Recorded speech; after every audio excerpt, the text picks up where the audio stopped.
Assalamualaikum warahmatullahi wabarakatuh. Halo semuanya, perkenalkan nama saya Delani Fasa Putri. Saya dari Prodi Perbankan Syariah kelas 2A dengan NIM 205231029. Di video kali ini saya akan sedikit menceritakan tentang perjanjian Giyanti dan terbelahnya Pulau Jawa. Mungkin kalian sudah pernah ya mendengar perjanjian Giyanti itu.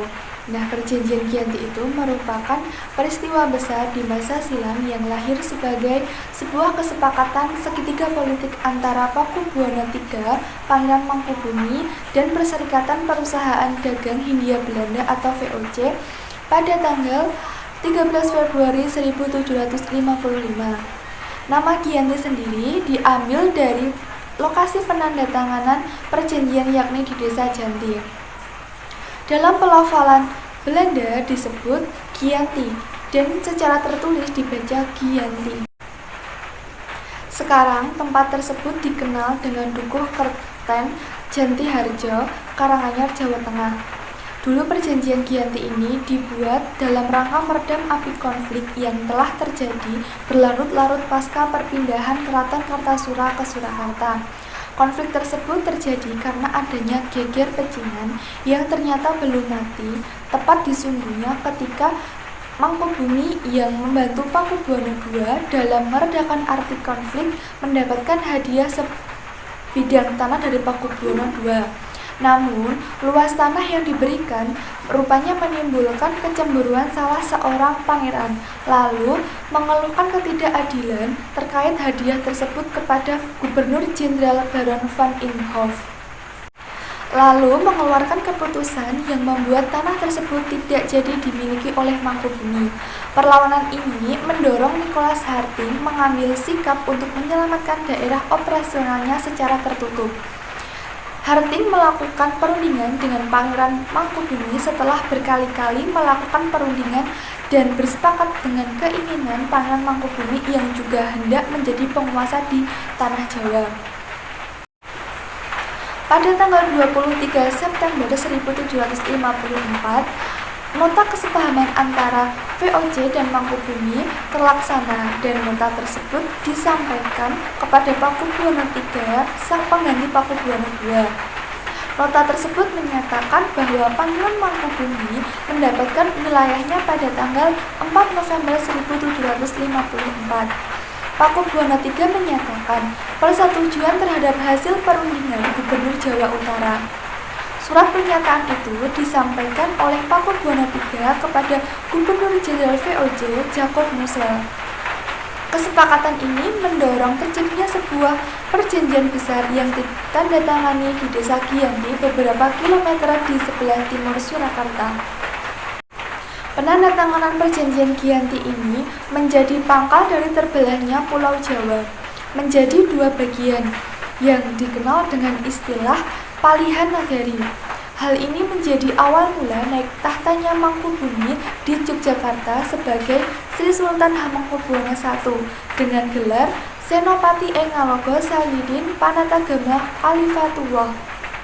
Sejak ditandatangannya perjanjian pada tanggal 13 Februari 1755, lalu 2 hari kemudian pada tanggal 15 Februari 1755 ada pertemuan untuk menentukan pembagian aspek yaitu atribut-atribut keraton.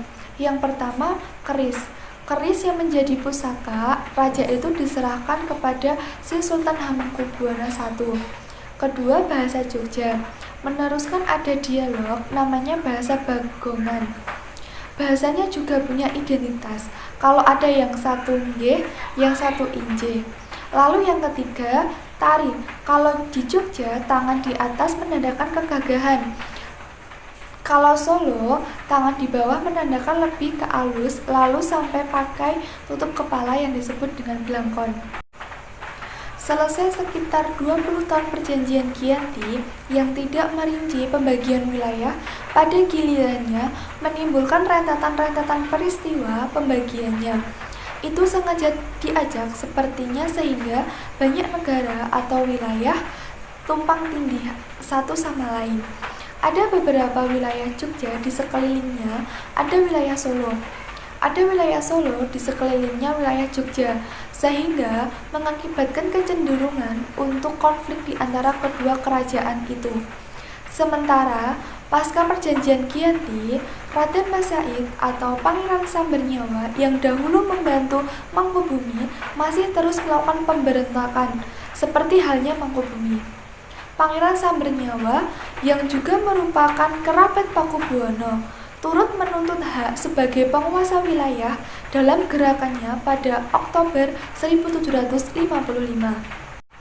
Pangeran Sambernyawa berhasil mengalahkan satu kelompok pasukan VOC. Kemudian pada Februari 1900